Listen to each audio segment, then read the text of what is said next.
Thank you all for being here tonight. It's really good to see so many faces. Just wanted to say that actually a few days ago we went out canvassing and it was very heartwarming to see such a warm community that was so welcoming, smiles and greetings.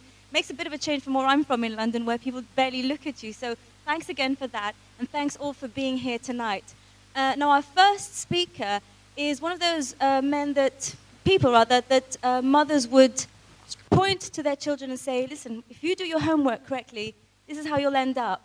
He's an inspiration to many communities. He went to university, did brilliantly, got a fantastic job, and was so good at his job, in fact, that they offered him to go and set up operations in glamorous Dubai. He did amazingly well, and with the skills that he gathered from his work experience there, he decided to put all those valuable skills, in fact, to set up an amazing charity in South Africa that provides hot meals for vulnerable children who cannot afford to go to school and who can't go there unless they have no choice other than to go on an empty stomach. And what Mukhtar has done is set up a charity that provides hot meals for many children who would otherwise not be able to go to school. So I think just for that, that's pretty inspiring. In the short time that I've known him, I've seen somebody who's really dedicated to his community and who really wants to work tirelessly for it. So I really do believe that Harrow could not be in better hands than in those of Mukhtar Ghaffar. Please make him feel welcome. Way.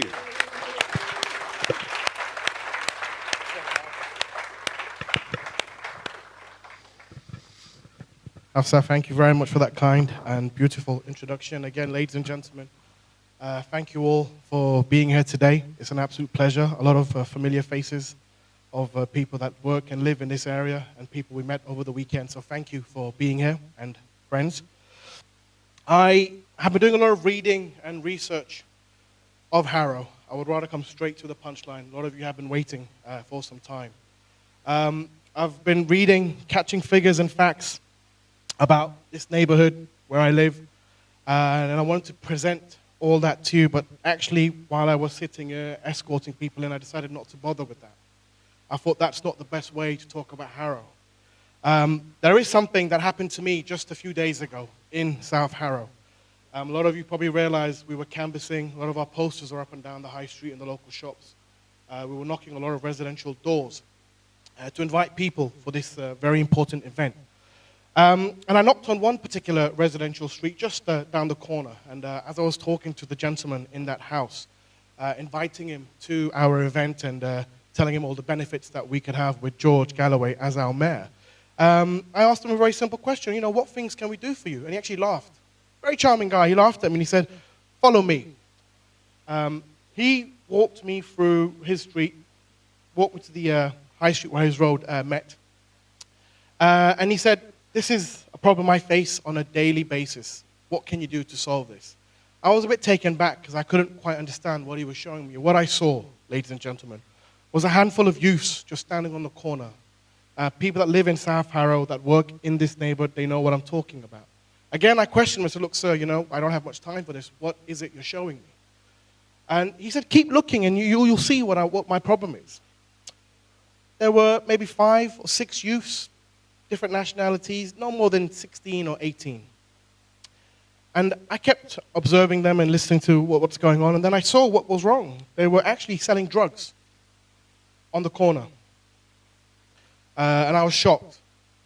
I was shocked not because they're selling drugs, which is an absolutely disgusting, evil thing in our society, and it shouldn't happen anyway, but I was shocked because it was happening at 6:45, at a peak evening time when residential people are coming home from work, when people are walking to the corner shops and buying groceries. It happened at such a peak time when, if you know this area, 5, 6, 7, it's a busy time. It's not a quiet, dead beat time where you will expect things like this to happen in the corners. No, it wasn't.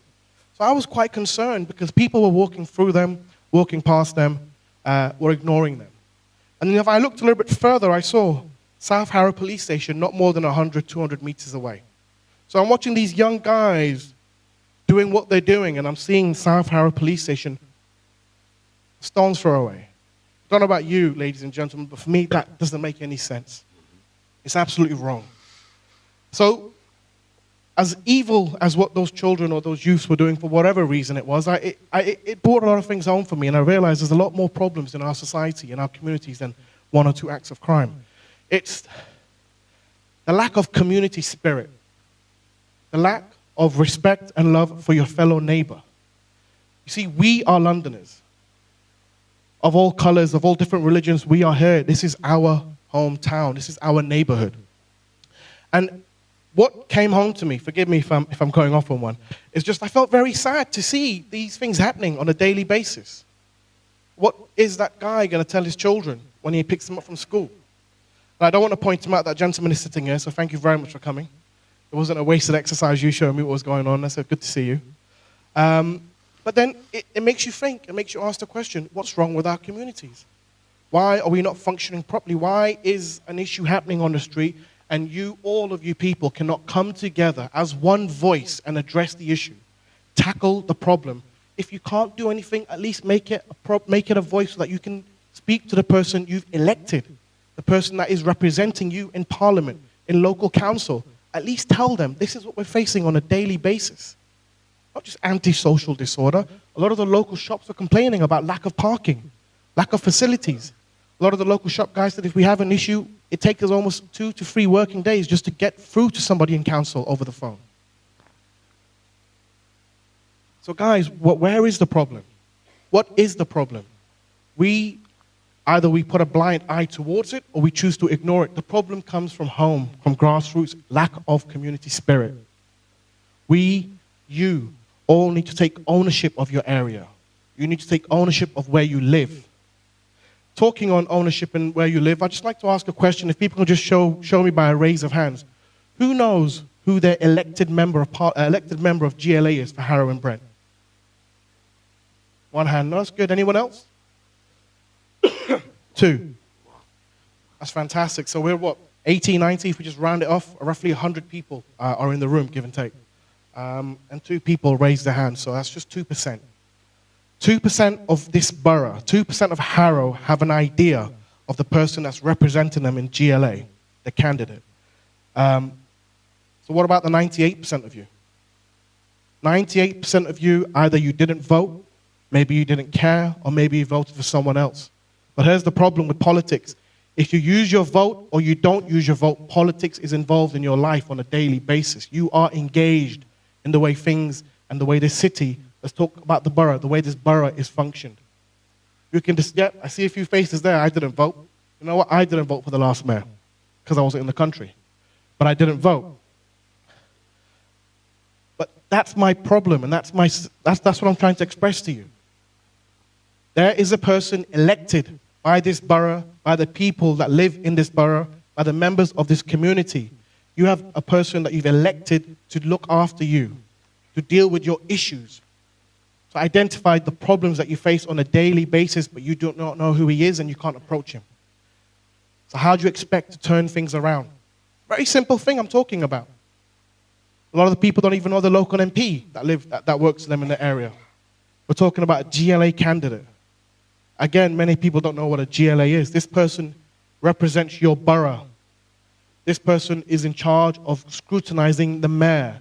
This person is in charge of asking the mayor, you have £17 billion a year budget. How much of that are you spending in Harrow or in Brent?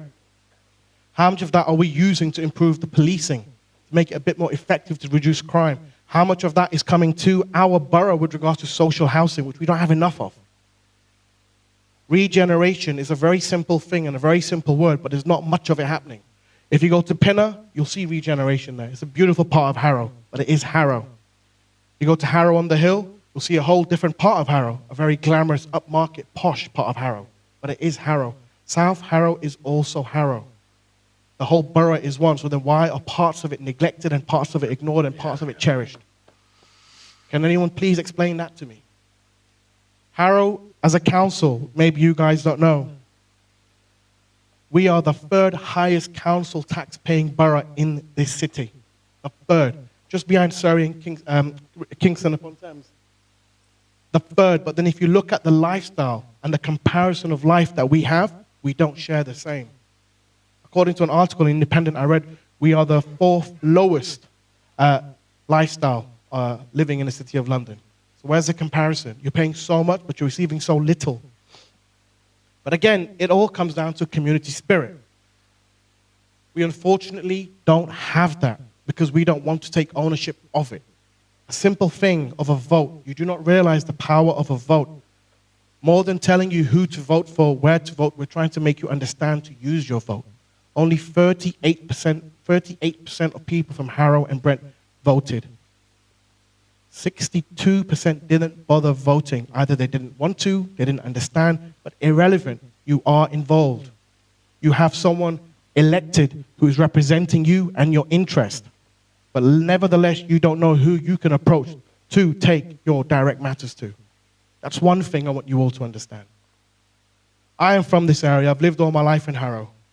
I'm at George Galloway at the opening launch. I'll be very honest with you. I've just listened to most of his videos. Like most people here, was just a fan, but nothing else, nothing more. After the launch campaign, I tried my best to rummage through the crowd and just say hello to him and shake his hand. And I did. I had the pleasure of meeting George and having a chat with him, and I said, George, I want to get involved in your campaign. And you know what he did? He embraced me. He gave me a hug and he said, we need people from London to represent London. You're welcome. And I got involved. I was sitting somewhere in the corner there a few months ago, and now I'm sitting and standing by his side working for our community. The way to move forward is to get people like you involved. You need to get involved. I urge you to get involved. I urge you to take ownership of your local borough. It's a very simple thing. All you have to do is get involved. Fight for your right. If you see there's issues with fly tipping, it does affect you even if it's 2 streets away because it's your borough. If you see there's problems happening with antisocial disorder but it's not outside your house, you're wrong because you can see it. It happens in your borough. It affects you directly. We are lacking a beautiful community spirit which we once had because we all feel divided in this city, but we are not divided. We are one. We are Londoners. This city is mine as much as it's yours, as much as it's yours. You need to take ownership of this. So I urge you all, please, if you feel you can make a difference, if you feel your neighborhood, your borough could do with a bit more assistance, a bit more awareness, a bit more policing, all you need to do is make a voice. So I urge you, if you want to get involved in this campaign, if you want to get involved in improving your borough, come and find me. I'll be at the back somewhere. A lot of volunteers have already asked me to get on board. If any of you here right now want to get on board, you can approach me. I am standing as the GLA candidate for the Respect Party for Harrow and Brent. As I said to you before, there are issues here. And I would like to tackle all those issues if I can, but I need your support. I'm not the kind of guy you're going to see just a handful of months before the election. You'll see me walking up and down Harrow and Brent every couple of weeks. There is no issue that you cannot talk to me about. There will never be a situation when you can't get hold of me. I'm the kind of a guy I'll roll my sleeves up and say, let's grab the problem by the horns and let's try and find a solution. This is my working ethic. This is my attitude. Not because you guys owe me anything or I owe you anything. It's because I live in this area. I am from this part of town. I've lived all my life here. I think I'm a handful of guys that can say we've seen St. George's Shopping Centre built and erected before our eyes. We were very young. We were very excited when it was there, but then after several years, the antisocial behavior that was happening there, we couldn't take our families over there. So I've decided to stand strong and rise and get involved just because I want to improve my neighborhood. Not just for me, for my friends, for my family, for my neighbors, for my town. So I urge you again, please get involved. And finishing off, this is London. London is a beautiful city. If you guys have the pleasure of traveling, going anywhere in the world, and you say you're from London, everyone's ears, oh wow, what a great town, what a great place to be. It's true. London by far, and again from my opinion, it's one of the most beautiful, magnificent cities in the world, if not the greatest. And I mean that from my heart, and I know a lot of you people believe that as well. But take ownership of it. Understand the value of London lies in your hands. The respect lies in your hands. Whatever you want to give, you can give. Whatever you want, you can take back. But you must understand, this is your London more than mine. It's like a mini global city. And for such a global city, we need a strong, dynamic man of global standing. And it's for that reason that I believe in George Galloway. George Galloway, many of you are aware of who he is and do follow him and obviously have an interest, and that's why you're here. But George Galloway is more than what you see on YouTube. He's more than what you hear. He's a real human being. He's someone that understands the value of the basic things in life, the respect and the principle of getting things done. I am standing with George because for me, there is no greater man. There is no, out of the other two guys, there's no one else that can do a better job with regards to cleaning and improving our city. Leading London and making sure that we do see new regeneration in our borough and other parts of the city. That we do feel the benefits of social housing afforded to our young new families that are rising and growing and they want to find a place to live of their own. This gentleman here has faced many hardships and he's always stood strong and stood firm in his vision. He's a man of honor. And if you could all just appreciate that someone like this is looking to stand as the Mayor of London to lead this great city, I can assure you one thing, a lot of the people on the other side of the fence, their hearts will be trembling. But again, ladies and gentlemen, thank you very much for your time.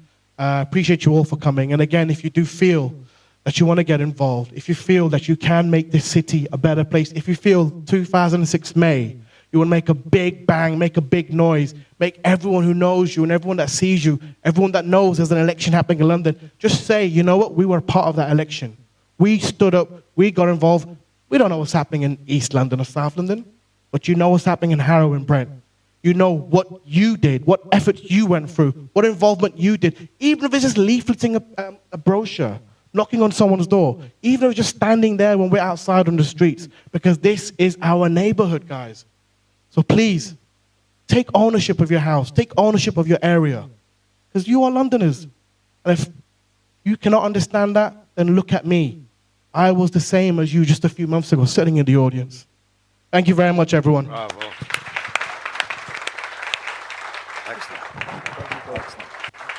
Invested in Harrow, so much so that I'm almost tempted to move here, actually. Makes it sound fantastic.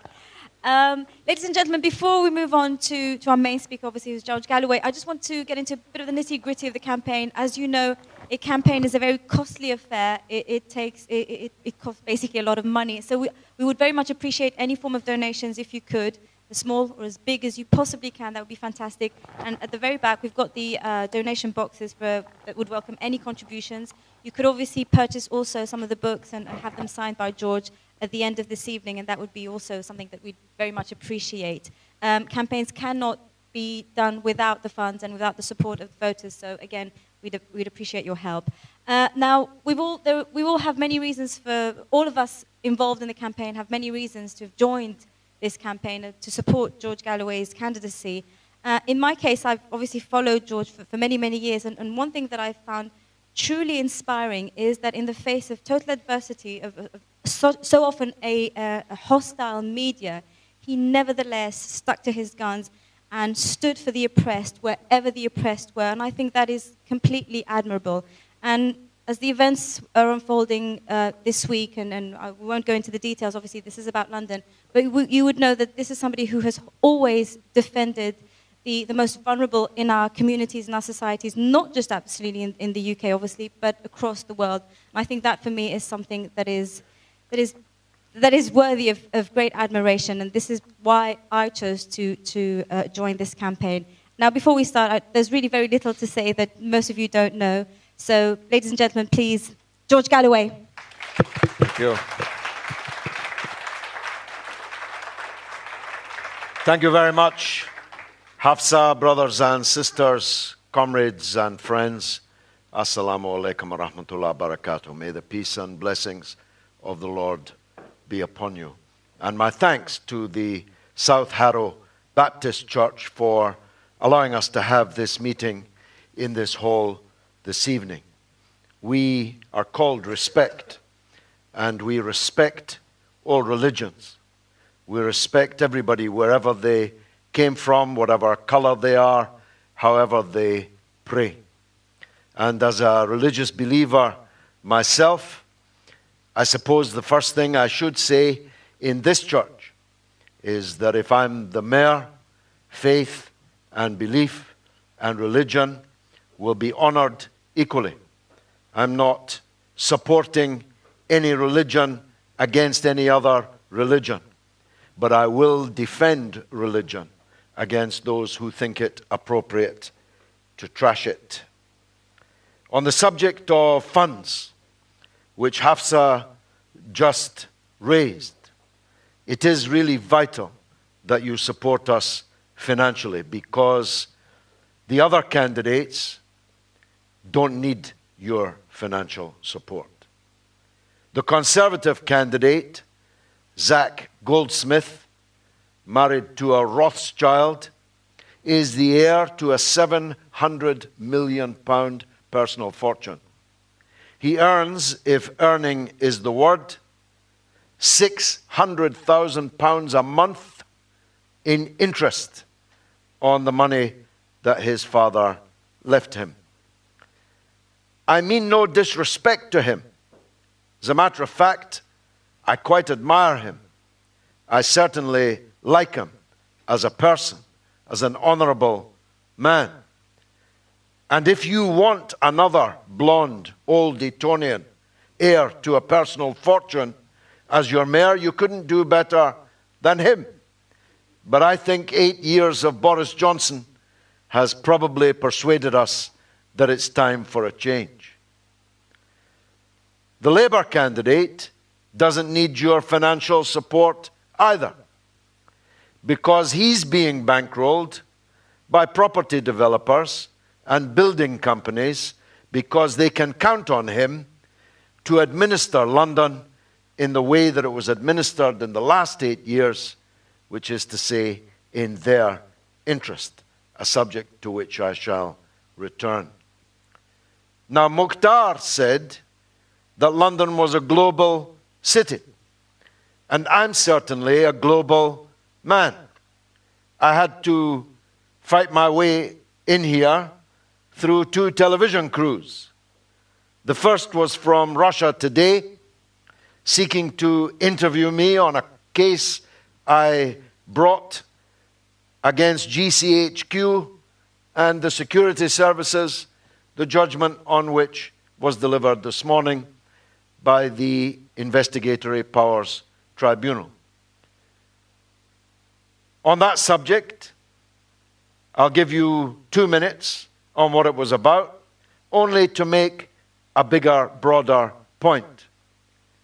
Harold Wilson, much missed, one of the last real Labour Prime Ministers. Harold Wilson gave an assurance to Parliament in 1966, 49 years ago, that members of Parliament would not be subject to surveillance by the security services without his personal express authorization, except in a national emergency, and that he would report to the House at the end of the operation in which the Member of Parliament was being surveyed. Every single Prime Minister since Harold Wilson has repeated that assurance, and every Home Secretary since 1966 has repeated that assurance. But today, and I know we have distinguished lawyers in the room, today we learned that Mr. Wilson's promise wasn't worth the paper it wasn't written on.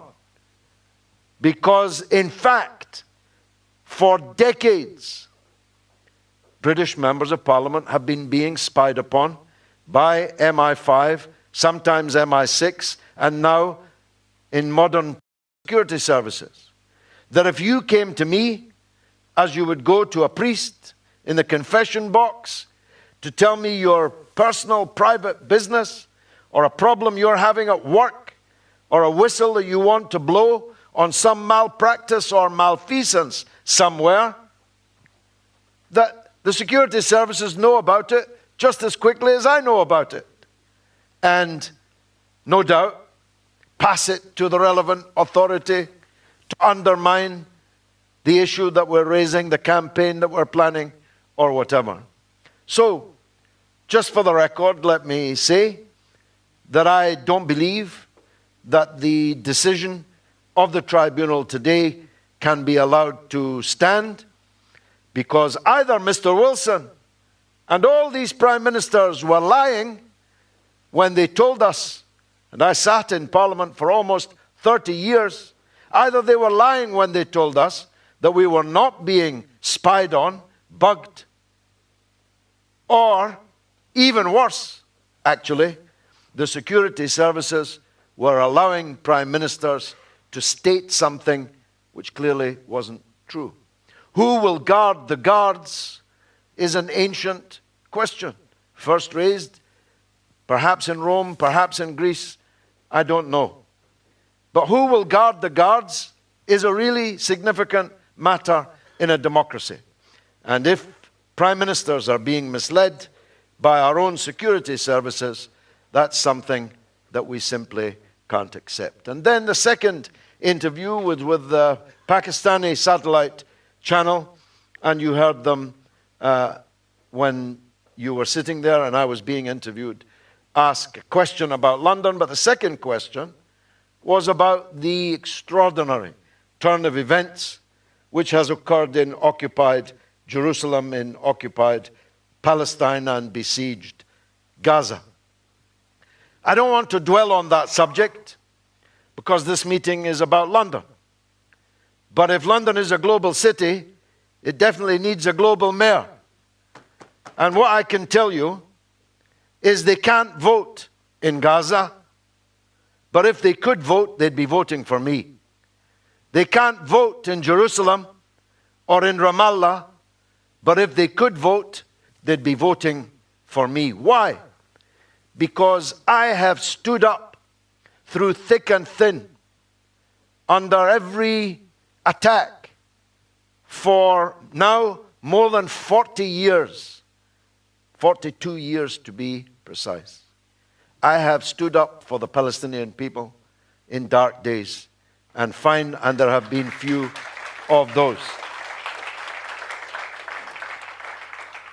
My opponent, on the other hand, my Labour opponent, Sadiq Khan, imagine, was pictured last night swanning around a Labour Friends of Israel reception. I don't know if he thinks by such things that people who love Israel are going to vote for a guy called Sadiq Khan. I fear he's got a disappointment coming if he thinks that. But I asked the question when I saw the picture, why does Israel even have any friends in the Labour Party? How could you be both Labour and a friend of a country that is slaughtering people right this minute in the old city of Jerusalem? Children being cut down by tens of people in hail of bullets. People that's life's blood you can watch on Twitter running down the alleyways of the holy city of Jerusalem. I don't know why Israel has any friends at all. I certainly can't understand why it has any friends in the Labour Party. And I really can't understand how it could have a friend called Sadiq Khan. But I'll come back, perhaps, in the Q&A to other international issues. My brother, Mukhtar, made, I think, a powerful opening case, his first public meeting as the candidate for Respect, my running mate for Harrow and Brent. He made the point about only two of you in this big meeting even knowing who your member of the Greater London Assembly is. I promise you, if he's elected next May, everybody will know who he is. Everybody will know who he is. And far from not being able to get hold of him, you'll be shutting your door and pretending you're not in because he'll be bothering you that much. Only two of you knew who your member of the GLA was. He was elected with 70,000 votes out of a total electorate of around 600,000 voters. That means he's eminently beatable. That means that across these two boroughs, a very small percentage of the people voted for him, and an even smaller number even know who he is. And by the end of this campaign, I feel sure that Mukhtar will have such prominence on the streets of Harrow and in Brent that he stands an excellent chance of being elected. And if he is, he will be a pillar of strength for you and for me in the London Assembly. He also made the point that only 38% of Londoners voted in the last mayoral election. That's why we got Boris Johnson. A joke. Except it's not funny when you elect a joke, because the laugh is on you. He's had a whale of a time being the mayor of London. You have not. I saw in the newspaper this morning that the leader of the Harrow Council has pointed out to the government that not only is Harrow paying the third highest council tax and has the fourth worst standard of living, do the maths. Not only that, but by fiddling the figures, the government is cheating Harrow out of £39 million a year. 39 million. Imagine what you could do in Harrow with £39 million a year. Every year. But I had a second thought. My second thought was this. Why did the leader of Harrow Council not point this out before? Why did he only now just discover that the ratepayers in this borough are being robbed? They're paying the third highest. They are the fourth poorest. And they're 39 million a year out of pocket because the government's fiddling the figures, is biased towards other boroughs. You said they were dealing drugs on the street 200 yards from the South Harrow police station. I promise you this, they won't be dealing drugs 200 yards from the Mayfair police station. I mean, they're probably in the fancy hotels snorting it up their hooters like Billy-O. But no street drug dealer 200 yards from the Mayfair police station or the Kensington and Chelsea police stations would be tolerated for 5 minutes. Which leads me to one of my main campaigning priorities, and it's policing. My budget would be £17 billion per year. That's a lot of money. 17 billion a year. And the greatest component of that budget is the Metropolitan Police. And I'm going to insist, if I'm the mayor, that the London police has got to look like London, which it doesn't. The London police looks like me, with a white face and blue eyes, born in this country. But London is 53% non-white British. Why doesn't the police force reflect that?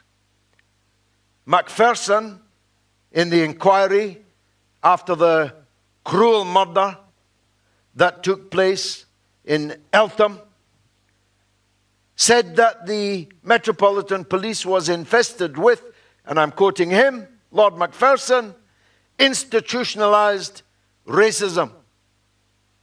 Now, it was good that Macpherson pointed that out. It was good that the chiefs of the Metropolitan Police said they better do something about it. And for a little while, recruitment of ethnic minority police officers went up. But it's now gone down again. And it will soon be below what it was before Macpherson reported. Why? Because for all the nice words from the tops in the Metropolitan Police, the canteen culture down below amongst the other officers soon makes ethnic minority police officers decide they're not welcome on this voyage. And they get off. And that has to stop.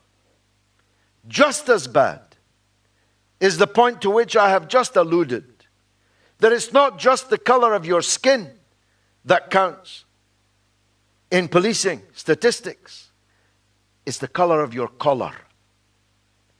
You see, that which is tolerated in South Harrow would not be tolerated in Kensington and Chelsea.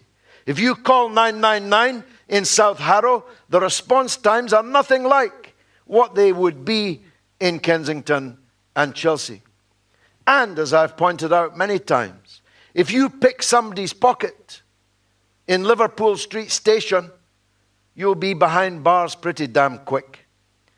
But if you're one of the city slickers and bankers working in the gleaming towers of the City of London, and you pick the bank's pocket, or worse, pick the public's pocket by rigging foreign exchange rates or by reckless gambling as if you were in a casino, you'll never be arrested at all.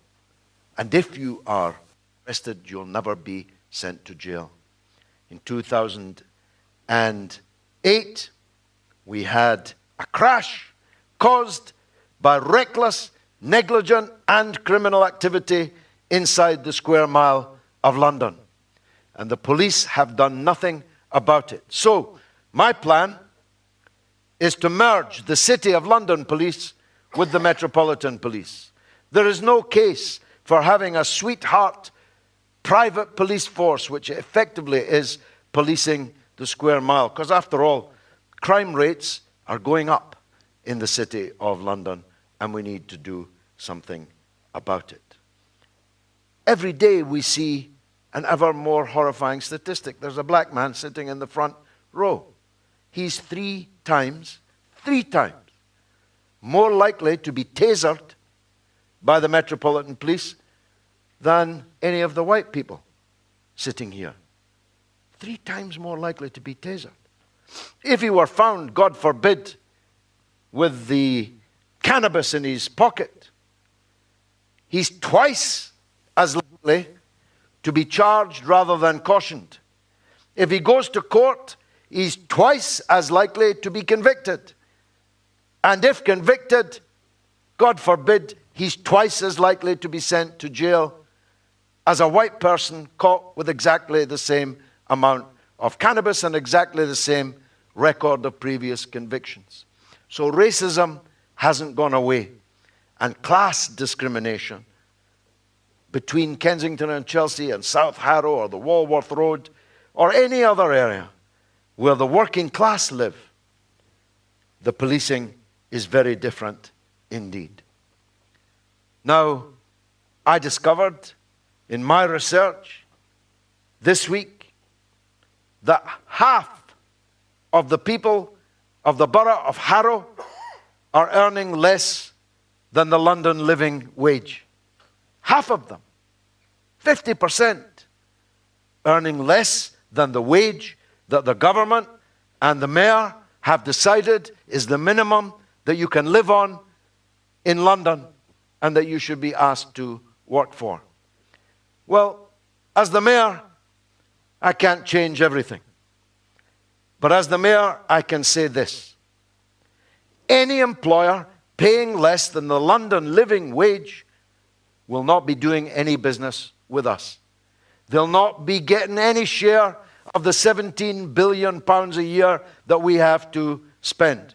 And we will name them and shame them and harass them until they pay their workers a proper London living wage. That I can promise, that I will deliver. Now you're living here. Some of you will be owners. Some of you will be renters. Some of you will be in social housing. Many of you will be in the private rented sector. London last week became officially the most expensive place on earth to rent a house or buy a house. Until the previous week, it was second highest, after Monaco, a place to which I shall return, not physically, I've never been there, but in the course of my remarks. Last week, we became the most expensive. The average price of a house in London to buy is £500,000. You need to be earning £77,000 in order to pay for a house at that price. The average rent in London is £1,600 a month. And we're seeing in the Evening Standard almost nightly the kind of accommodation that's on offer at eye-watering prices. A bed under the stairs in somebody else's house, a garage turned into a bijou flat. I'm not making this up. A lock-up, now a bijou flat. Well, this is a crisis that is socially cleansing London. People are being driven, working people, Londoners, born, bred Londoners. I meet them all the time, real cockneys who come into London just to walk around and look at the place they used to live in, but they can no longer afford to live in it themselves. And so they're out there in Essex or beyond and making day trips into London. This social cleansing has to be reversed. And I give you this promise: if I'm the mayor, the working class will begin to move back into London. How will I achieve that? Well, by many different tools, using many different levers. Let me just deal with the most important ones. If I'm the mayor, any development in London has to get my permission. Not a bad position to be in, is it? They can be rich, they can be powerful, but they need my permission before they can build. And I'll be acting on your behalf when I say to them that any development that's built in London, 50% of the housing units will have to be affordable housing. 50%.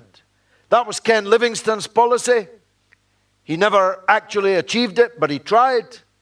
Boris Johnson's policy was that 25% should be affordable housing, but in fact, he achieved less than 10%. If I give you the latest fabulous development at Battersea Power Station, 8% of the houses are affordable. Even worse is their definition of affordable. Boris Johnson now tells people that they have to provide some affordable housing. What's affordable housing? Asked the developer.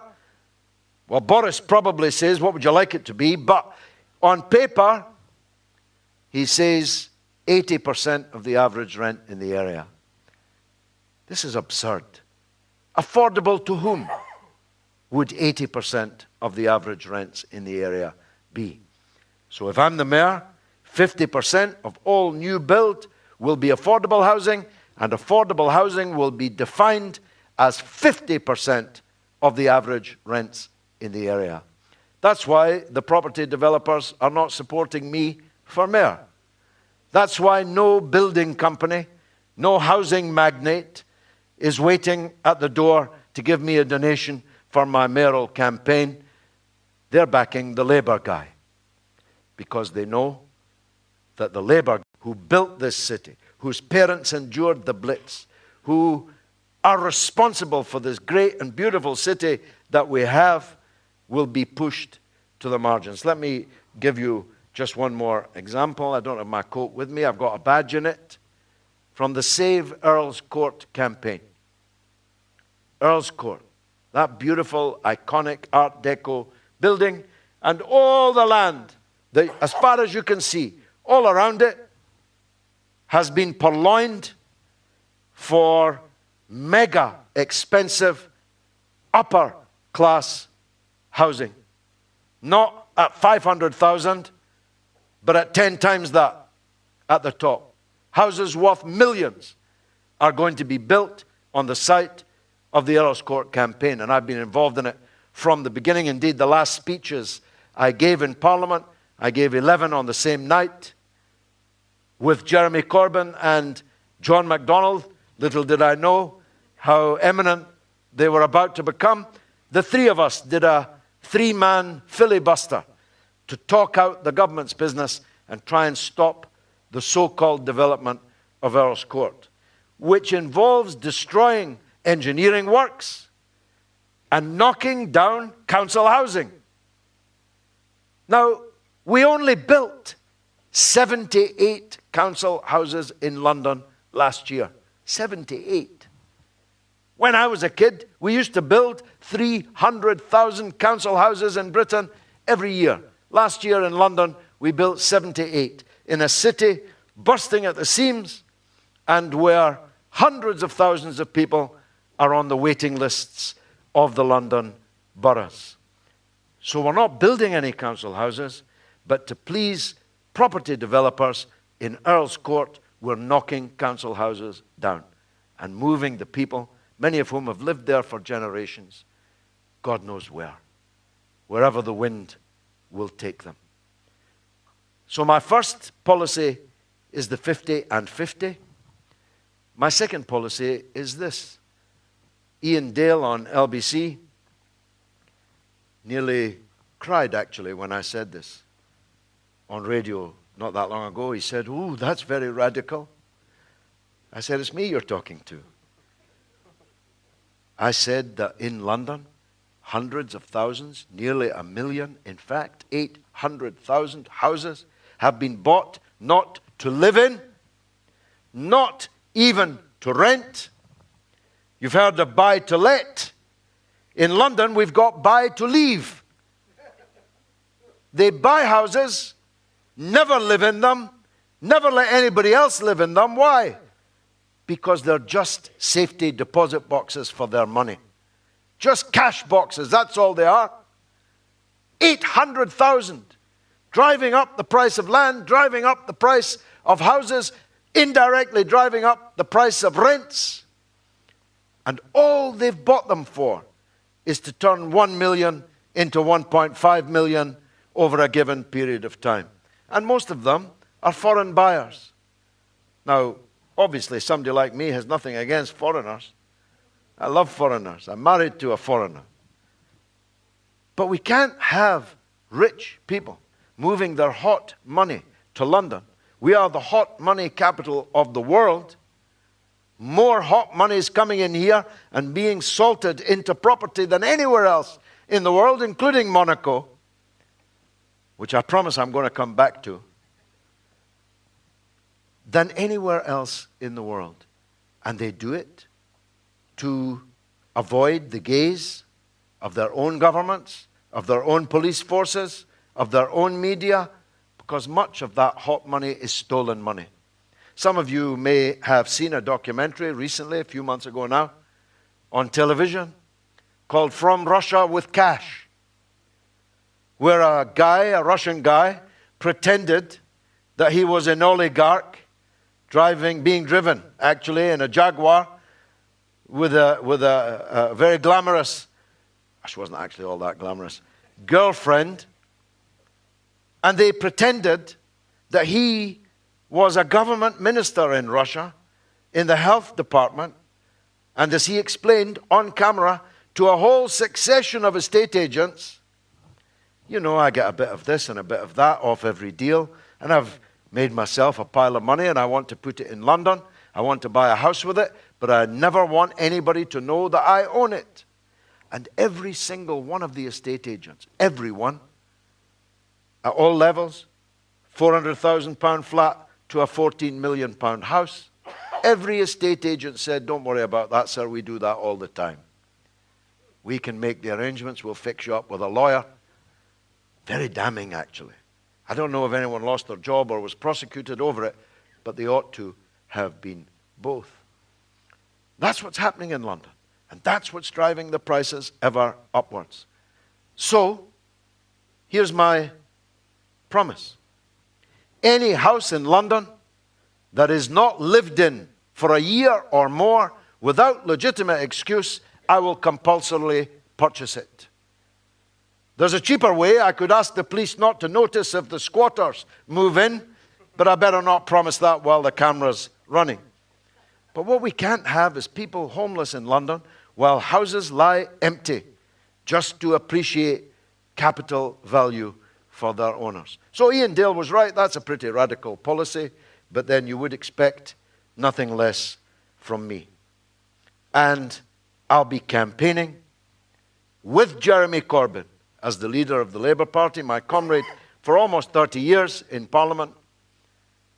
I'll be campaigning for a mass drive to build council houses and against the sale of housing association houses, which Sadiq Khan, I noticed today, is supporting. I'm not. I opposed the sale of council houses from the beginning when Mrs. Thatcher brought it in, and I'll oppose it as long as God gives me breath, because many people will always need affordable, social, democratically accountable housing to live in, because they'll never be able to buy at £500,000 and climbing. Now, Hafsa is indicating to me that I've gone on too long, so I might not get back to Monaco until the Q&A. Thank you very much indeed for coming.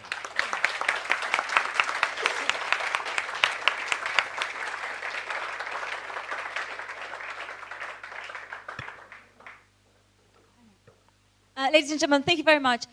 Just before we move on to the Q&A, just wanted to say, if you've obviously enjoyed what you've heard and you do want to get involved, other than the donations, you're welcome to leave your names so that we can get in touch with you and you can help us with the leafleting or in any possible way you can. So that would be very welcome. So first of all, if anyone wants to ask a question, please stand up and ask a question, and I'll hand over the mic.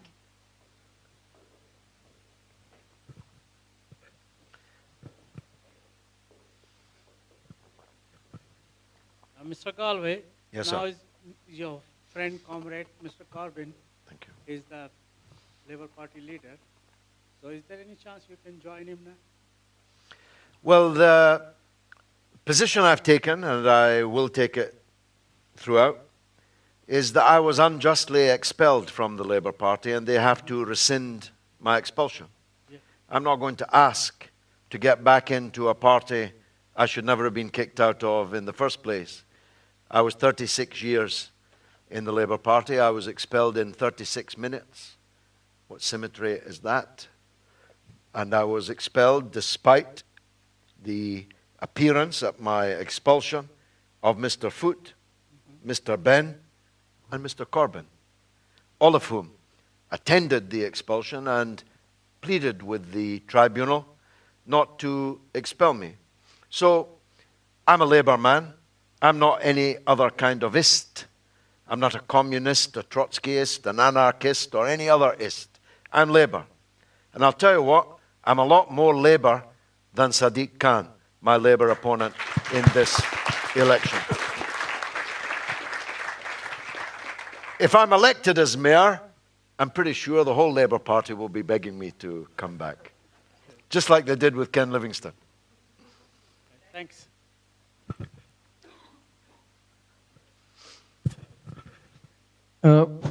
First, I'd like to congratulate you that the roof didn't fall in when you came into a church. But no, seriously, I support everything you've said. Thank you. The point I would like to make, and it's particularly pertinent insofar as there's so many Asians here, which I'm pleased of, is I know how much you fought against the Iraq War. And now Cameron is trying his best to get Britain to bomb Syria. And I'd just like to make two very quick points. Ex-French Foreign Minister Roland Dumas is on record as saying that when he visited London in 2009, he was approached by high British officials who told him that Britain was going to overthrow Assad with the use of mercenaries. That's 2009, at least 2 years before the so-called Arab Spring kicked off. And in 2001, four-star general retired Wesley Clark, ex-Supreme Allied Commander, is on record as saying he visited the Pentagon shortly after 9/11 to find out what was going on, and he was told by a 3-star serving general on the Joint Chiefs of Staff that the United States was going to attack Iraq. So he went home. When they started attacking Afghanistan, he went back, spoke to the same general and said, "Are we still going to attack Iraq?" And the general said, "It's worse than that. We're going to take out 7 governments in 5 years," and he named them: Iraq, Syria, Lebanon, Libya, Somalia, Sudan, and Iran. Obviously, the timescale has slipped, but it shows that all these wars, all they are, is regime change. And I'll give you the links later on, and anyone else who wants them, I'll give them to. Anyway, good luck with the... I'll be voting for you. Thank you, sir. Well, Hafsa, it's quite uncanny that the gentleman should quote General Clark in the way that he did, because my wife and I have just finished a film called The Killing of Tony Blair. It doesn't actually involve me killing Tony Blair, though they'd pay-per-view for that. But it deals with the killings of Tony Blair. And General Clark is in the film saying exactly what you just said. And it is uncanny that though the timescale has slipped, the targeting is exactly as the General told Wesley Clark back in 2001. It would be adding disaster upon disaster, would be pouring petrol upon the flames if Britain, after its role in the Iraq War, were to now do the same in Syria. After that has worked out, in the way that that has worked out, how anyone, never mind a member of Parliament, could think it was a good idea for Britain to invade another Arab Muslim country is simply beyond me. But I have to tell you that it's worse than bombing. In a way, everybody's bombing Syria now. God knows how there's enough airspace for all these airplanes that are bombing that small country. Britain's plan is much worse than that. It's not just to bomb Syria, but to seize pieces of Syrian territory by force against the wishes of the Syrian government and without a United Nations resolution, to seize parts of Syria and declare them as no-fly zones, safe havens, all the old hogwash that we heard in the Iraq War 15 years ago almost now. The doing so, if we did, would mean that a state of war would exist between Britain and Syria and all its allies: Russia, Iran, Hezbollah, and the Syrian army. I don't think the Queen's got enough soldiers for that, do you? I don't think the British public would tolerate the casualties from that, do you? Yet, not just David Cameron is planning to put that motion before the House, perhaps this week, but that some idiots who call themselves Labour MPs, in defiance of the Labour conference, in defiance of the leader, Jeremy Corbyn, are planning to vote with the Tories to do it. I'm almost tempted. I say almost because I can't really, because of the blood that will be spilt. I'm almost tempted to say, go ahead. Because nothing is more guaranteed to end in absolute disaster for the war party than this crazy plan, which, if anything, is even more crazy than the invasion of Iraq was in the first place. Now, I was expelled over the Iraq War. Labour, under Jeremy Corbyn, we're told, though it hasn't happened yet, are going to apologise for the Iraq War. Well, they better apologise to me at the same time.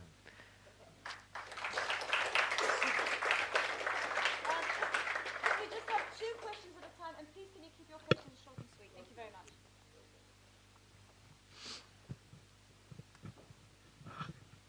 Hi, George. Hi.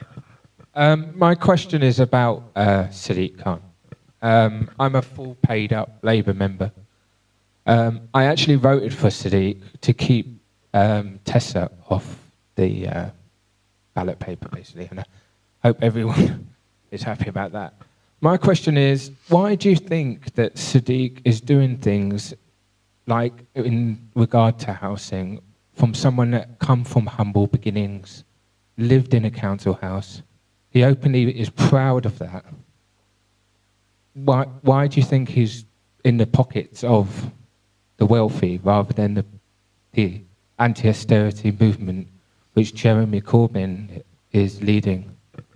Well, he wouldn't be the first Labour figure to go down that path. Ramsay MacDonald, the first Labour Prime Minister, came from much humbler origins than Sadiq Khan or me, though both Sadiq and me came from the same origins, a child of immigrants, my case Irish, his case Pakistani, and was brought up in a council house and so on. But Ramsay MacDonald was an so-called illegitimate child with a single parent who grew up on a croft in Scotland in the direst poverty. But as soon as he saw the jewels that the dowagers jangled in front of him, he was a slave to them. It's a long and dishonorable path that Sadiq Khan is following. I'll tell you what he's doing, and we intend, just like we did in Bethnal Green and Bow in 2005, to prove him wrong. He thinks, or thought, that he had your votes in his pocket. After all, you're hardly going to vote for the billionaire Zach Goldsmith. So he thought he could count on you without trying, without offering anything at all, and then he could go after the rich and the supporters of Israel and all the different groups that he's now kowtowing to. He thinks that if he daily eschews Labour values, that he can capture votes on the other side of the aisle. But what about the people that believe in Labour values? Why should they vote for somebody who is openly stating that he doesn't believe in Labour values? Sadiq Khan said that the economic policy of Jeremy Corbyn was ridiculous. He said he would not support raising the rate of income tax for the top people. He said he would not support raising corporation tax on the profits of companies, and I'm definitely going to come back to Monaco eventually. He said that Jeremy Corbyn and John McDonnell had encouraged terrorism by their stand on Ireland in the past and on the Middle East now. That's a very strong thing to say when you're the Labour candidate for mayor. You're saying of the Labour candidate for Prime Minister that he encouraged terrorism. He denounced them for not bending and kissing the Queen's hand and all the attacks, daily almost. He said, I'm going to be the most pro-business mayor London has ever had. Well, I'm going to be the most pro-worker mayor that London has ever had. Business, big business, and the banks don't need a mayor. They're already powerful enough. It's the workers and the tenants and those struggling that need a mayor on their side. So it's called triangulation. Bill Clinton invented it. That if there's this position and that position, then depending on which of those positions needs you more than they need, and chase votes there.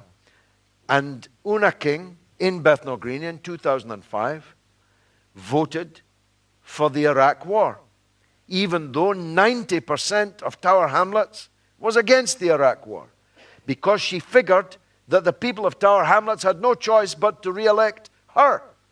And I proved that wrong by entering the race and defeating her and wiping out her big Labour majority. And I intend to do the same here in London.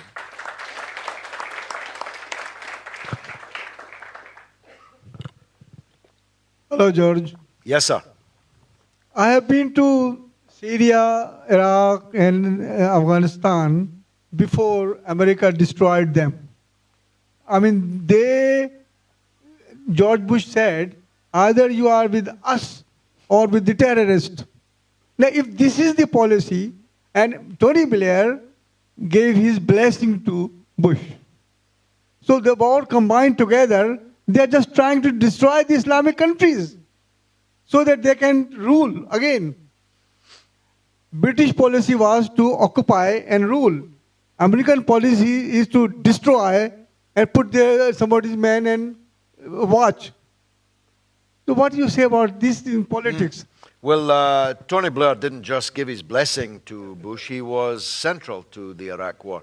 Indeed, in our film, we have Noam Chomsky, the great American intellectual, saying that without Tony Blair, he doesn't believe that George Bush could have pulled this whole thing off. Therefore, Blair is absolutely centrally responsible for this crime. Yeah. There's only one thing on which I would not disagree with you, but raise it from another angle. I promise you, these people are not destroying these countries because they are Islamic. You and I are old enough to remember when the United States dropped more bombs on Vietnam than were dropped in the entirety of the Second World War. It's not that they have a particular desire to drop bombs on Muslims, although, as it happens, almost all the people on whom bombs are being dropped now are Muslim. But not because they're Muslim. Because the imperialist countries cannot accept that they do not control the resources and the markets and the raw materials and the commodities of the world. So in Vietnam, they had to crush it. In Korea, before that, they had to crush any alternative to their hegemony, a word you'll know, to their domination of these areas. Don't imagine that anybody at Westminster knows anything about Islam. You'll hear them talking about Sunni and Shia if you put a microphone in front of them and ask them to define the differences between Sunni and Shia. None of them could do so. They're quite happy if you pray 5 times a day. They don't care if you fast. They don't care if you perform Hajj. You can do that if you like. When the Shah was running Iran, they were really pro-Shia because the Shah was one of their puppets. When Khomeini came to rule Iran, they hated the Shia and they suddenly hated the Iranians. In Iraq, they put a Shia government in power. While in Lebanon, they tell us the Shia liberation movement, Hezbollah, is the greatest threat to life as we know it. They're hypocrites. It's not a clash of civilizations. It's not Christianity that's making war on the Islamic countries. Christians believe in the prophets, peace be upon them. Bush and Blair believe in the prophets and how to get a bigger piece of them. That's the reality.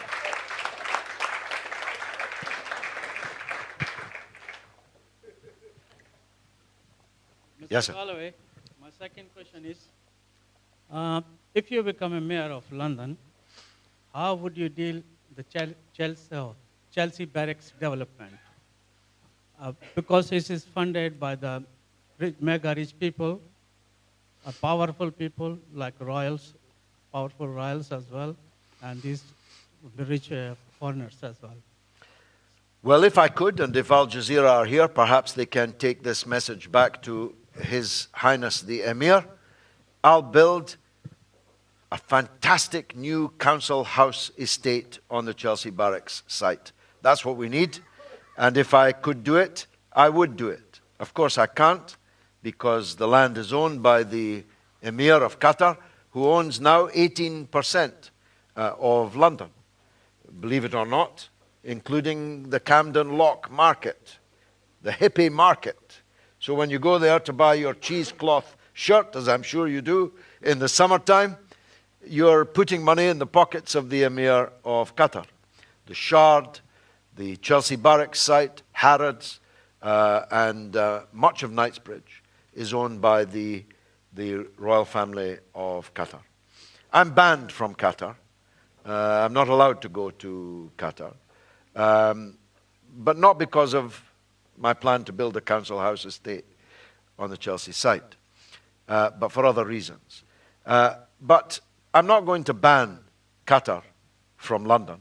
Everybody will be welcome in London, whether they're royals or so-called commoners. And we welcome investment that will benefit the people of London. But we can't allow this so-called, they call it gentrification, but if they were gents, it would be easier to bear. They're the least gentlemanly individuals. We can't allow rich people to buy property and then not use it. That's something over which I have control and will exercise control. Any others? Hi, George. It's nice to see you. Hi. I'm a Cockney. Excellent. Born very close to the stumps in the Oval, as was my mother and my grandmother. So I'm a bit of an exile out here in Harrow. I bought a house with my husband in 1984. And we had 3 children at the time, so it was just with my husband at the time, and we could afford it. Now, just going back to this housing, now my grown-up children, even though one is a college lecturer, none of them stand any chance of being able to afford their own homes. Even at the affordable, we were able to do it just with his wages at the time. And he was newly out of university, so he just had, he wasn't, right up in his career path. How are we going to get either wages up, because we have this minimum wage, or the living wage, which is not a living wage? Back then, we didn't get any benefits at all. We were able to do this. So how can you get either, because the cost of housing now, wages in around London, as you said, in Harrow, are the lowest. Yeah. What can we do to address this? There's no, because I think most of the people here, I've also got a 16-year-old son. None of his friends are ever going to be able to live in Harrow. No. We have now, for the first time, people in their 30s still sleeping in their childhood bedrooms, living with their parents because they can't afford to move out. We have people who had moved out, can no longer afford to live out, moving back and sleeping on their parents' sofas. We have a generation now, which, by the way, has, for the first time, a huge albatross of student debt around its neck.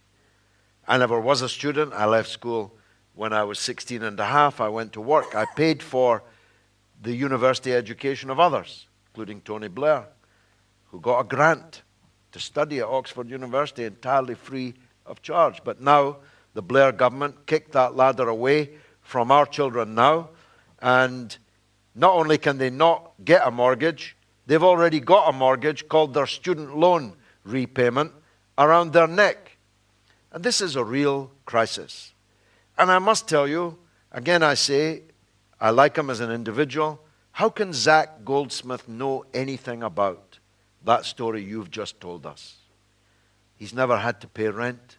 He's never had to pay a mortgage. He's never had to worry a single moment in his entire life, knowing that every month £600,000 in interest is going to drop into his bank account, leaving the capital sum of 700 million untouched. Now, nice or not, why would you elect a mayor whose life is so different to yours that he cannot possibly imagine what you're going through, and as you just described to us? All I can do is say that nobody who isn't paying the London living wage will do any business from us. That's a real threat, because in a 17 billion budget, there's a whole lot of companies earning from that budget. I'm not just talking about the mayor's office. I'm saying nobody will do any business with TfL unless they're paying their workers the London living wage. No one will do any business with any part of the London mayoralty unless they're paying their workers the London living wage.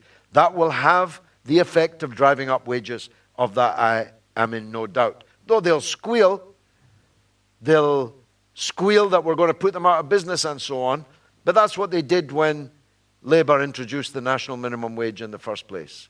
And none of them went out of business as a result of the national minimum wage. So I'll do that. I'll push for a drive on council houses, and I'll do the other things on housing that I mentioned. But you know the greatest power the Mayor of London has? It's the power of a pulpit. And I've got quite a good voice for a pulpit. There'll be no one in Britain, never mind in London. There'll be no one in most parts of the world, never mind in Britain, who will not know the platform on which I've been elected and the people with whom I'm doing battle on your behalf. I think even if you don't like me, those of you in this room already know that that's true. If Sadiq Khan is elected Mayor of London, nobody will notice. If I'm elected Mayor of London, everybody will notice.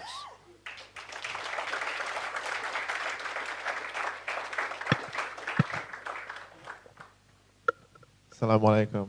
Yes, alaikum salam. I'm from London as well, and I'm actually working in central London. I have been working there for a number of years now, and one of the things which I've really noticed is a major problem, particularly for people in London and driving around London, is the traffic issue.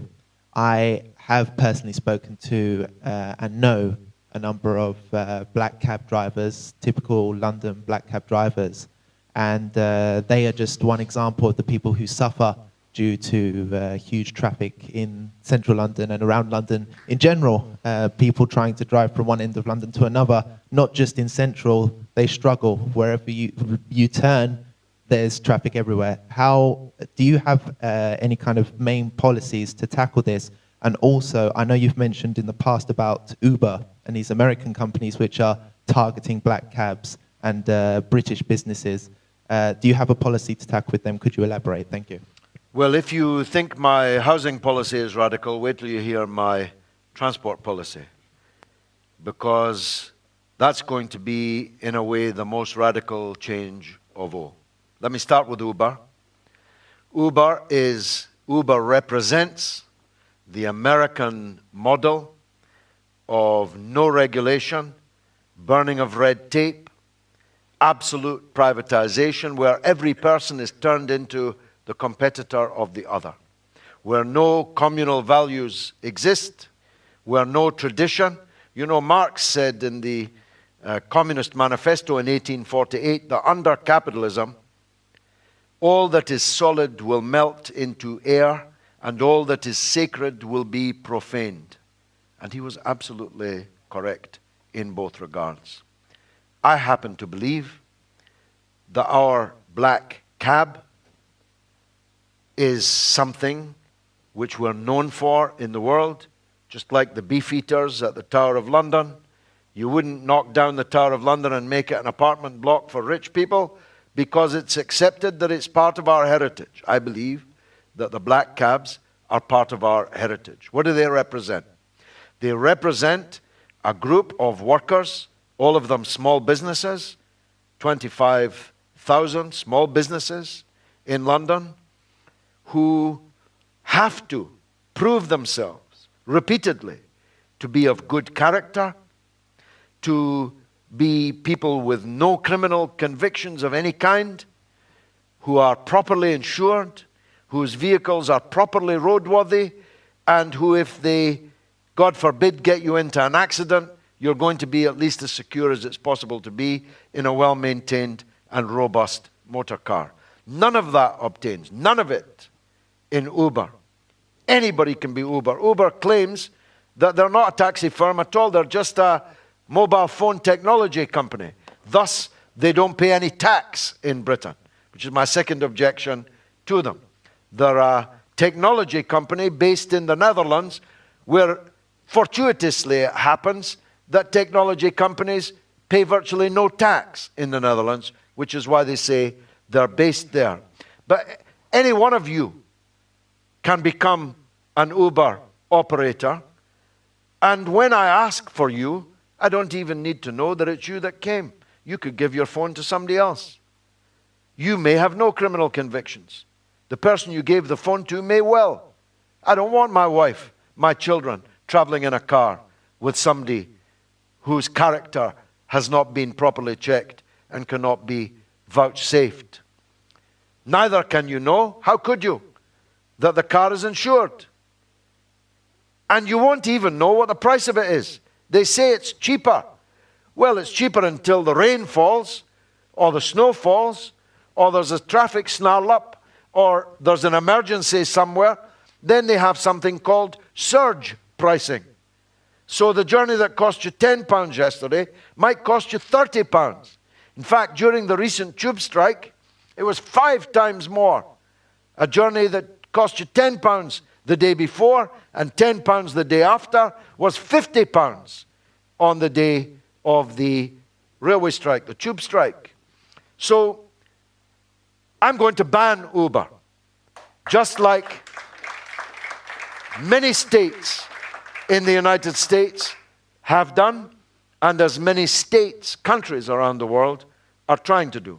And if I can't ban them, if the court will not allow me to ban them, I'm going to ensure that they obey the law, like the black cab drivers and like the private hire drivers have to do. This is not just an issue between the black cabs and Uber. The allies are the black cabs and the private hire companies against Uber. And I'm going to be taking quite a radical stand on that. But my other policies are even more radical. And some of you might not like them. But I've thought them through. There will be no trucks or heavy vehicles allowed to drive in central London, if I'm the mayor, between dawn and dusk. All deliveries by trucks and heavy vehicles will have to be made after dusk and before dawn. Why? Because 9,000 people a year in London are dying from the pollution caused largely by those heavy vehicles. 9,000 every year are dying from the long-term exposure to the levels of pollution in London. Our air quality is becoming one of the worst in the world. Second, I want to encourage London to get on their bikes and cycle. And cyclists are being knocked down and killed and maimed by trucks and heavy vehicles almost every day of the week. And thirdly, the congestion of which you speak is largely caused by two things. It's caused by the proliferation of 80,000 Uber drivers and trucks, heavy vehicles, moving slowly in streets that can't accommodate them at a time when buses and taxis and private cars have to move around.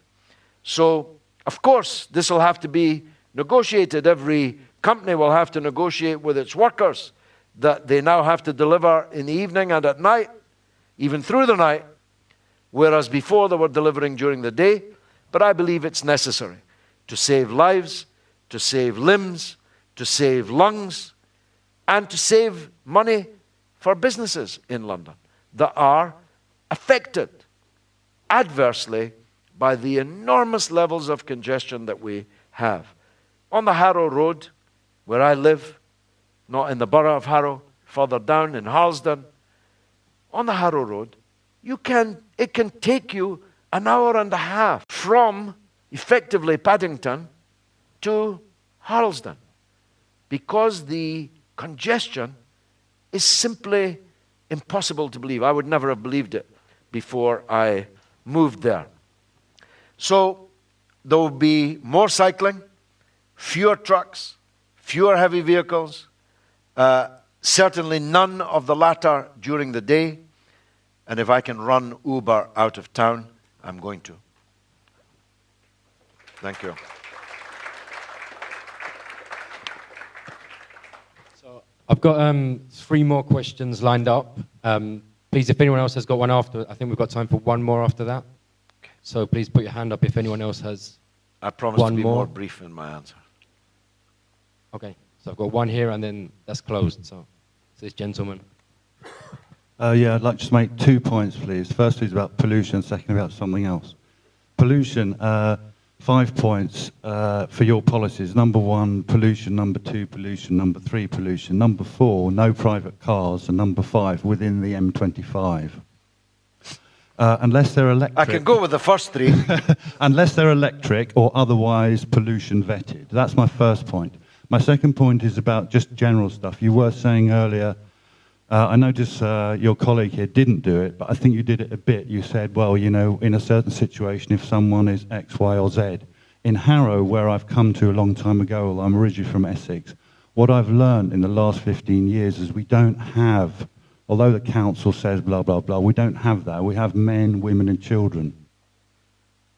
You're talking about ethnic. We don't really accept it. When I look around, when I go around Harrow, we have... you're white, you see. No, it's not. I'm not white. I'm not white. I'm a man, and you're a man. This is a man. I'm a white man. This is not a black man, as you said earlier, and you're not a white man. You're a man. Those are my 2 points. Thank you. Of course, in an ideal world, that would be the case, but it's not an ideal world. As far as the police are concerned, I'm a white man, and he's a black man. That's why he's 3 times more likely to be... No, it's... No. No, he's a black man, and he calls himself a black man. And more important, well, don't tell him what he should do. Don't tell me what I should call myself. Don't tell me what I should call myself. Look, listen. No, I'm definitely not God. There's only one God, and it's definitely not me. Brothers. All right. That's what Harrow tells you, George. We're not racist in Harrow. We pride ourselves on being men, women, and children, not black. Well, you may do. Listen, brother. Nobody's ever managed to shut me up, and you certainly won't. You certainly won't. You certainly won't. Let's move on to a more meaningful question. Sorry? I will ban them, yeah. I think they're an infestation, they're a danger, and they're demeaning and degrading. I just wondered what your views on the expansion of Heathrow Airport are. I'm against it. I think that the levels of pollution that I referred to are directly contributed to by the extraordinary amount of aviation going in and out of Heathrow. If there's a need for a new terminal, that terminal should be at Gatwick, and we should build a high-speed rail link between Heathrow and Gatwick. And you won't even notice the travel time in a high-speed rail link will be so short that it will be just like going from one terminal to another at present in Heathrow. So I'm totally against it. Sadiq Khan used to be strongly in favor of it, and now he's strongly against it. I've always been strongly against it.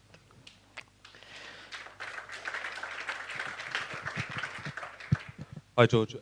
As Mayor of London, what would you do to stop shell companies in London from taking trillions of dollars away from Africa in corrupted money? Well, I did mention earlier that London is the hot money capital of the world. It's official. It used to be Monaco, and here I'm going to grab the opportunity.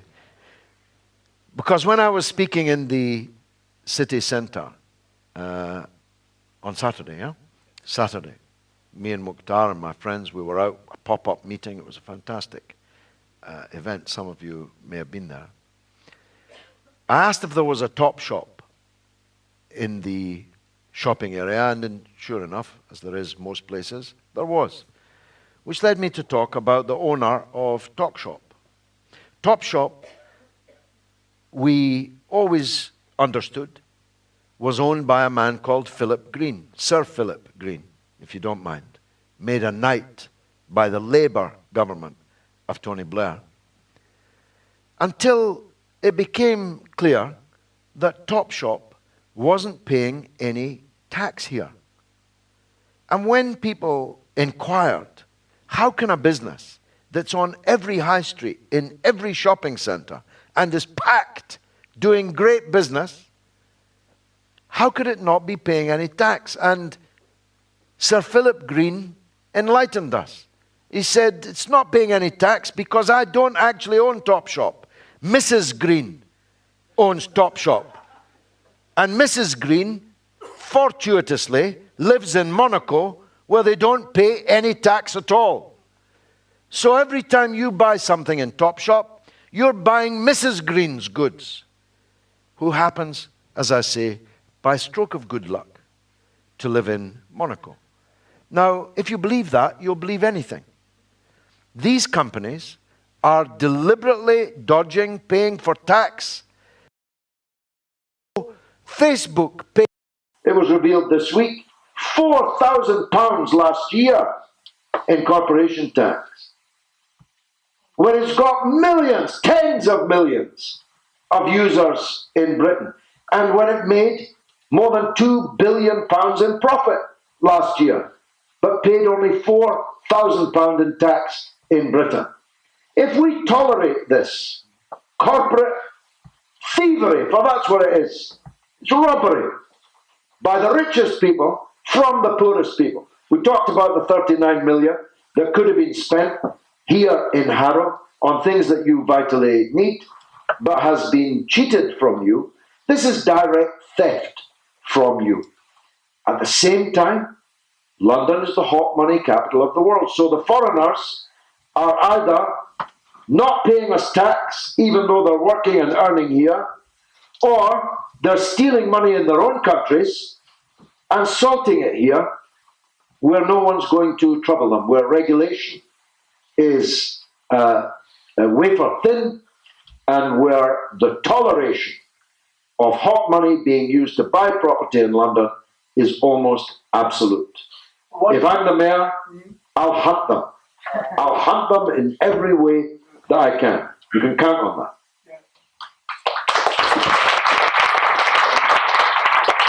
Hi, I was wondering, because he said something about kids selling drugs. I was wondering what you're gonna do to tackle like youth crime and like for example the NCS challenge keeps kids out of like gangs and stuff like that. I was wondering what would you do to keep the youth off the streets?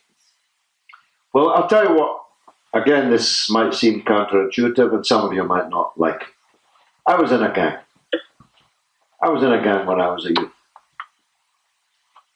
And it never did me any harm. What do they mean by a gang? By a gang, they mean a group of young boys and girls who are hanging around together on the street because they've got nowhere else to go. And that's why I was in a gang. Because I had nowhere else to go. I had no money. I was very poor. And so when I came home from school, I put on the coolest clothes I could steal. No, I mean, I could find. And I went around with my pals in the street and they called us a gang. But we had nowhere else to go. There were no youth clubs, no community centres. We couldn't afford to go to the pictures, couldn't afford to go to the swimming baths, couldn't afford to go to the snooker. So what are we going to do? If we abandon our young people, without hope, without facilities, without money, the devil will find work for idle hands. So we need to shift the paradigm here. We need to say, through public policy, and in everything we say and do, that young people are not just valued, they're the future, for goodness sake. We're going to be depending on them in years to come. And if we develop a society where it's just a jungle, what are the young people going to do but act oftentimes like animals?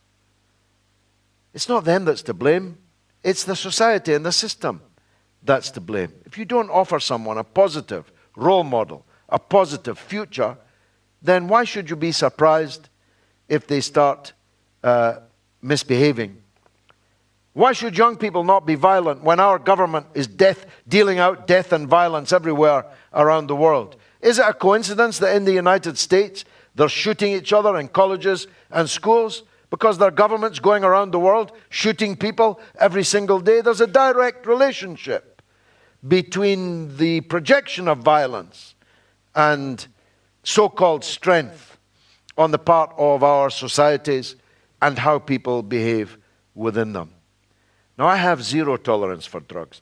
I have never even seen a drug, never mind taken one. I have never drunk alcohol in my life. If I could, frankly, there wouldn't be any alcohol, never mind any drugs.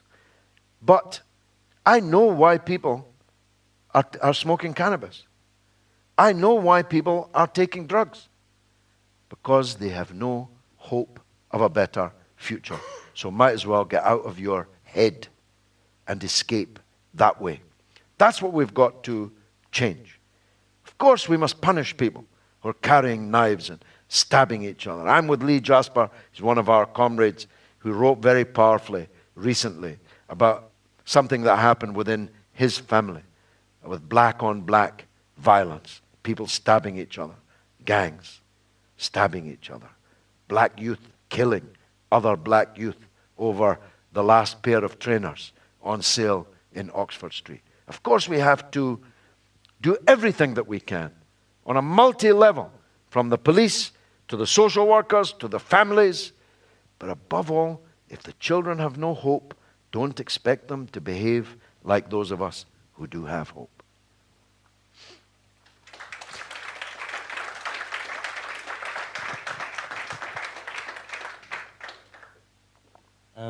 A question from the black man.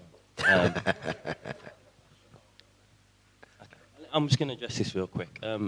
There's a 17.1% pay gap between men and women. There's lack of representation in the House of Parliament among working class people. There's a difference between, as you said, me being stopped on the street and white people being stopped on the street. There's differences between people. Yeah? And we need a mayor of London that's going to speak about these differences instead of ignore it like you just did. So I'm just going to address that point real quick. My question is, in Bradford, you dealt with the Trojan horse scenario. And currently, I'm a youth worker in Shepherd's Bush. And we're currently being asked to be part of this prevent strategy. As the Mayor of London, are you planning to address that in any way?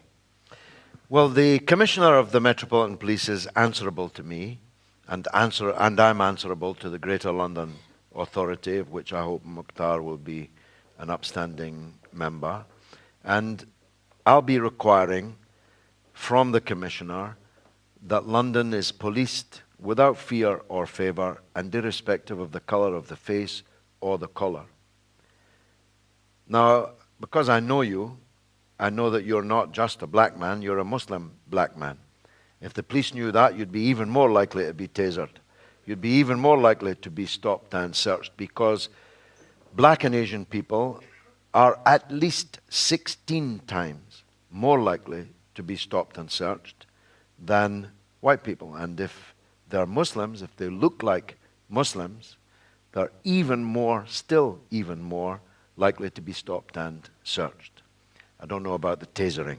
The only figure I've got is for black and white. Now, this is because, not just of racist policing, despite the efforts of the top brass, which I acknowledge have been made, it's because we're living in a world, which brings us back right to the very beginning, actually, of what I had to say. We're living in a world that is permanently at war. And in this era, it has been permanently at war against Muslim countries. And we said, I am now and have been since the beginning, the Vice President of the Stop the War Coalition. We said, if you go to war against Muslims abroad, you'll end up at war with Muslims at home. And that's exactly what has happened. In the last conversation I had with Tony Blair, not the last one, because that'll be in The Hague when he's on trial, but the last, at this moment, that I had with Tony Blair, I said to him 3 things. First of all, if you and Bush invade Iraq, it was a couple of weeks before they did, if you and Bush invade Iraq, there's no Al-Qaeda in Iraq now, but there'll be hundreds of thousands of Al-Qaeda in Iraq once you have invaded them. Secondly, the fall of Baghdad will not be the beginning of the end, but just the end of the beginning. How prescient was that?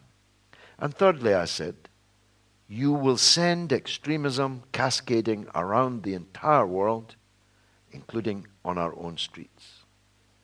And that was entirely accurate also. And what we're experiencing, every time they crank it up, when they want to go to war, they have to crank up a bogeyman. There has to be a new Hitler somewhere.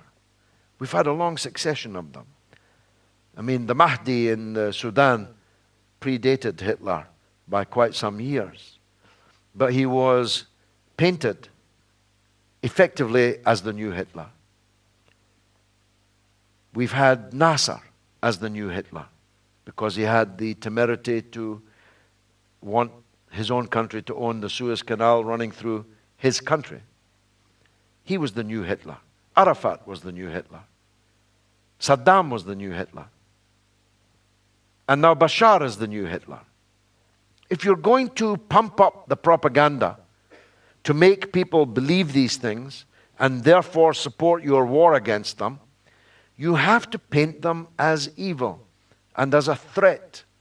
And once you've pumped the airwaves and the newspaper front pages with that kind of rhetoric, are you surprised when an old man gets stabbed in the back on his way to the mosque for the Maghrib prayer? It's not surprising at all. It's not surprising that people hate and fear Muslims when we've spent the last 15 years at least telling everyone that we had to go to war with this Muslim country after another. And we talked about Wesley Clark's prediction. There's a war now in every country that Wesley Clark mentioned except Iran. And we came pretty news. Is reading the newspapers. How radical do you think a young Muslim in Britain or anywhere in the world feels tonight as he watches on the news the children being butchered in Jerusalem? How radical do you think they're feeling?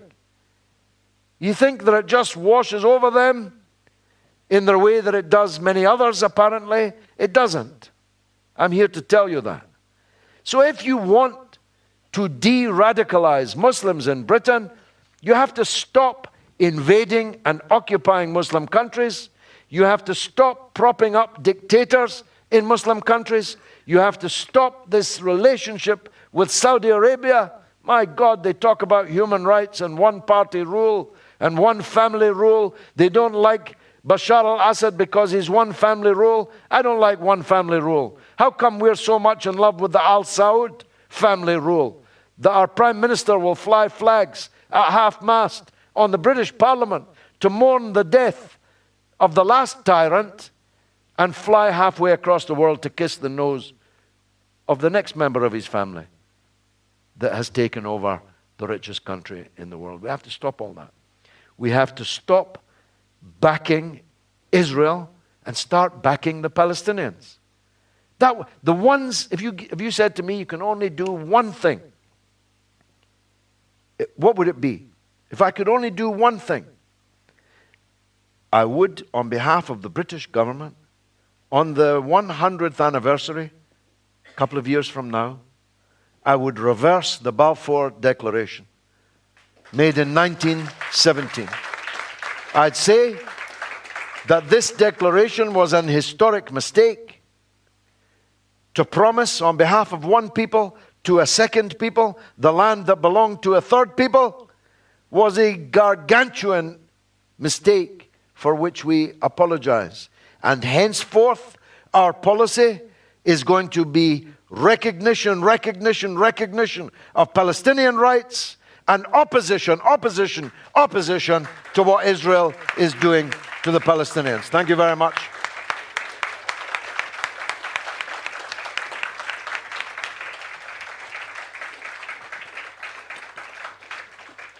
Thanks a lot, George, and thank you, Harrow. I think we've come to the end of this evening, so there's not much else to say other than, please, if you have enjoyed and if you've liked what you heard, please get involved. We need all the help we can get. either through donations, either through help for leafleting, or as any possible task that you could possibly contribute with would be very welcome. As I said before, George's books are on sale at the back, and if you'd like to purchase a copy, please, I'm sure George will be